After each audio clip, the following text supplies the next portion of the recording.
कार्तिक मास के शुक्ल पक्ष की प्रबोधिनी एकादशी। ब्रह्मा जी बोले कि हे मुनिश्रेष्ठ, अब आप पापों को नष्ट करने वाली तथा पुण्य और मुक्ति को देने वाली प्रबोधिनी एकादशी का महात्म्य सुनिए। भागीरथी, गंगा तथा तीर्थ नदी, समुद्र आदि तभी तक फल देते हैं जब तक प्रबोधिनी एकादशी नहीं आती।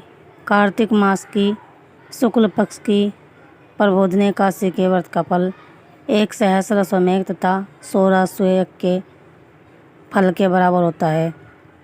नारद जी ने पूछा कि हे पिताजी, यह संध्या को भोजन करने से, रात्रि में भोजन करने तथा पूरे दिन का उपवास करने से क्या क्या फल मिलता है, उसे आप समझाइए। ब्रह्मा जी बोले कि हे नारद, एक संध्या को भोजन करने से 1 जन्म का, रात्रि में भोजन करने से 2 जन्म का तथा पूरे दिन उपवास करने से 7 जन्म के समस्त पाप नष्ट हो जाते हैं। प्रबोधिनी एकादशी के व्रत के प्रभाव से सुमेरु पर्वत के समान कठिन पाप क्षण मात्र में ही नष्ट हो जाते हैं। अनेकों पूर्व जन्म के किए हुए बुरे कर्मों को यह प्रबोधिनी एकादशी का व्रत क्षण भर में नष्ट कर देता है। जो मनुष्य अपने स्वभावानुसार इस प्रबोधिनी एकादशी का विधि पूर्वक व्रत करते हैं, उन्हें पूर्ण फल प्राप्त होता है। हे मुनीश्वर, जो मनुष्य श्रद्धापूर्वक थोड़ा भी पुण्य करते हैं, उनका वह पुण्य पर्वत के समान अटल हो जाता है। जो मनुष्य हृदय के अंदर ही ऐसा ध्यान करते हैं कि प्रबोधिनी एकादशी का व्रत करूँगा, उनके 100 जन्म के समस्त पाप नष्ट हो जाते हैं। जो मनुष्य प्रबोधिनी एकादशी के दिन रात्रि को जागरण करते हैं, उनकी बीती हुई तथा आने वाली 10,000 पीढ़ियाँ विष्णुलोक में जाकर वास करती हैं और नरक में अनेक दुखों को भोगते हुए पितर विष्णुलोक में जाकर सुख भोगते हैं। ब्रह्महत्या आदि महान पाप भी प्रबोधिनी एकादशी का व्रत करने से धुल जाते हैं। एकादशी के दिन रात्रि को जागरण करने का फल अश्वमेध आदि के यज्ञों के फल से अधिक होता है। समस्त तीर्थों में जाने तथा गो, स्वर्ण, भूमि आदि के दान का फल कार्तिक मास की शुक्ल पक्ष की प्रबोधिनी एकादशी के रात्रि के जागरण के फल के बराबर होता है। इस संसार में जितने भी तीर्थ हैं तथा जितने भी तीर्थों की आशा की जा सकती है, वह सब प्रबोधिनी एकादशी का व्रत करने वाले के घर में रहते हैं। जो मनुष्य इस एकादशी के व्रत को करता है, वह योगीवान, योगी, तपस्वी तथा इंद्रियों को जीतने वाला होता है, क्योंकि वह एकादशी भगवान विष्णुलोक को प्रिय है। इसके व्रत के प्रभाव से कामिका, वाचिका और मानसिक पाप नष्ट हो जाते हैं। इस एकादशी के दिन जो भगवान की प्राप्ति के लिए दान, तप, होम, यज्ञ आदि करते हैं, उन्हें अक्षय पुण्य मिलता है। प्रबोधिनी एकादशी के दिन भगवान की पूजा करने से बाल, यौवन और वृद्धावस्था के समस्त पाप नष्ट हो जाते हैं। इस एकादशी की रात्रि को जागरण करने का फल चंद्र सूर्य ग्रहण के समय स्नान करने के फल से सहस्र गुना अधिक होता है। मनुष्य जन्म से लेकर जो पुण्य करता है, वह पुण्य प्रबोधिनी एकादशी के व्रत के पुण्य के सामने व्रत है। इसलिए हे नारद, तुमको भी विधि पूर्वक विष्णु भगवान की पूजा करनी चाहिए। जो मनुष्य कार्तिक मास में धर्मपरायण होकर अन्य व्यक्तियों का अन्न नहीं खाते, उन्हें चंद्रायन व्रत का फल मिलता है। कार्तिक मास में भगवान दान आदि से उतने प्रसन्न नहीं होते जितने कि शास्त्रों की कथा सुनने से प्रसन्न होते हैं। कार्तिक मास में जो मनुष्य भगवान की कथा को थोड़ा बहुत पढ़ते या सुनते हैं, उन्हें 100 गौ के दान का फल मिलता है। मनुष्य अपने कल्याण के लिए विष्णु भगवान की कथा सुनते हैं। वे अपने कुटुंब का उद्धार करके 1 सहस्र गोदान का फल पाते हैं। जो मनुष्य प्रबोधन एकादशी के दिन विष्णु की कथा सुनते हैं उन्हें 7 दीप के दान का फल मिलता है।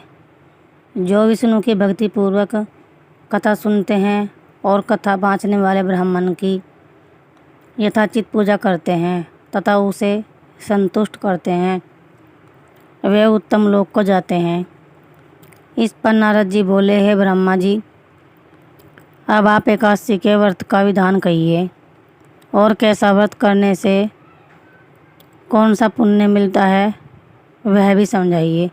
ब्रह्मा जी बोले कि हे नारद जी, इस एकादशी के दिन मनुष्य को ब्रह्म मुहूर्त में उठना चाहिए और नदी, तालाब, कुआं आदि पर स्नान करके व्रत का नियम ग्रहण करना चाहिए। उस समय भगवान से विनय करनी चाहिए कि हे भगवान, आज मैं निराहार रहूँगा और दूसरे दिन भोजन करूँगा, इसलिए आप मेरी रक्षा करें। इस प्रकार विनय करके भगवान की पूजा करनी चाहिए। जो रात्रि को भगवान के समीप गीत, नृत्य, बाजे तथा कथा आदि से व्यतीत करनी चाहिए। प्रबोधन एकादशी के दिन कृपणता को त्याग कर बहुत से पुण्य फल अगर धूप आदि से भगवान की आराधना करनी चाहिए। शंख के जल से भगवान को अर्घ्य देना चाहिए। इसका समस्त तीर्थदान आदि से करोड़ गुना फल अधिक होता है। जो मनुष्य पुण्य से भगवान की पुष्प से भगवान की पूजा करते हैं उनके सामने इंद्र भी हाथ जोड़ता है।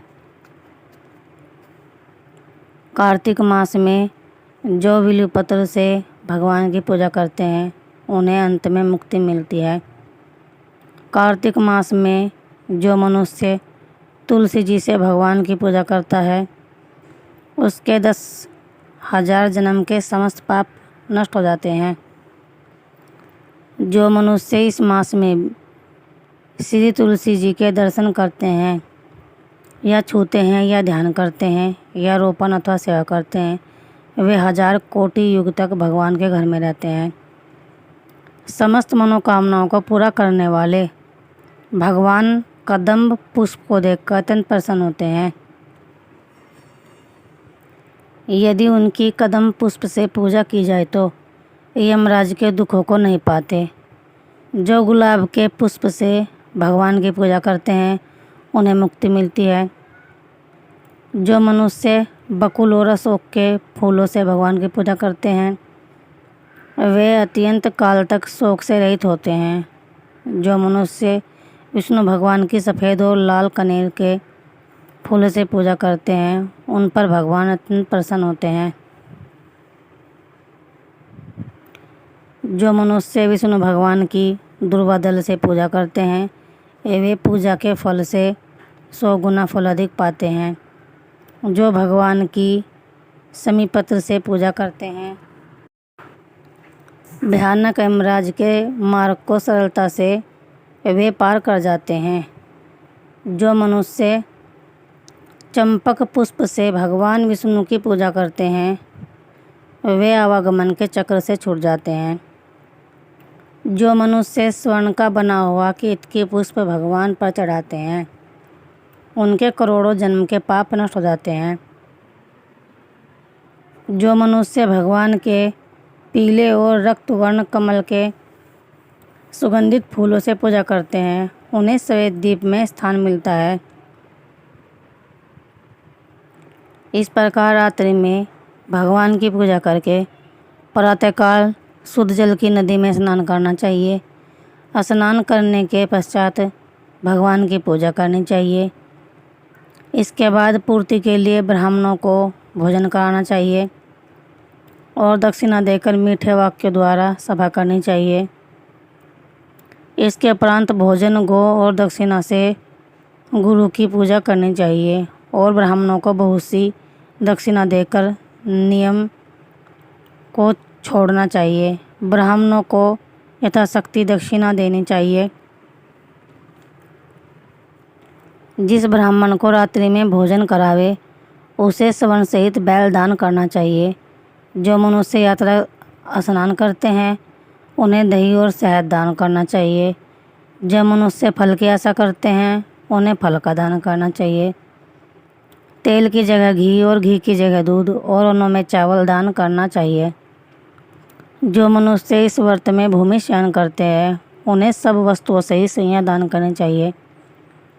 जो मौन धारण करते हैं उन्हें स्वर्ण सहित तिल दान करना चाहिए। जो मनुष्य बालों को धारण करते हैं उन्हें दर्पण दान करना चाहिए। जो मनुष्य कार्तिक मास में पाने धारण नहीं करते उन्हें पाने दान करना चाहिए। जो इस मास में नमक त्यागते हैं उन्हें शक्कर दान करनी चाहिए। जो मनुष्य नित्य प्रतिदेव मंदिरों में दीप जलाते हैं उन्हें स्वर्ण या तांबे के दिए को घी तथा बत्ती से दान करना चाहिए। जो मनुष्य चातुर्मास्य व्रत में किसी वस्तु को त्याग देते हैं उन्हें उस दिन से पुनः ग्रहण करना चाहिए। जो मनुष्य प्रबोधिनी एकादशी के दिन विधिपूर्वक व्रत करते हैं उन्हें अत्यंत सुख मिलता है और अंत में स्वर्ग को जाते हैं। जो मनुष्य चातुर्मास्य व्रत को बिना किसी विघ्न के पूरा कर देते हैं उन्हें फिर दोबारा जन्म नहीं मिलता। जिन मनुष्यों का व्रत खंडित हो जाता है वह नरक को जाते हैं। जो मनुष्य इस एकादशी के महात्म्य को सुनता व पढ़ता है उसे अनेक गोदान का फल मिलता है। बोल लक्ष्मीनारायण भगवान की जय। दोस्तों, आप मेरे चैनल को सब्सक्राइब करना ना भूलें क्योंकि मेरी सभी इस प्रकार की वीडियो आप तक पहुंचती रहे। हरि ओम।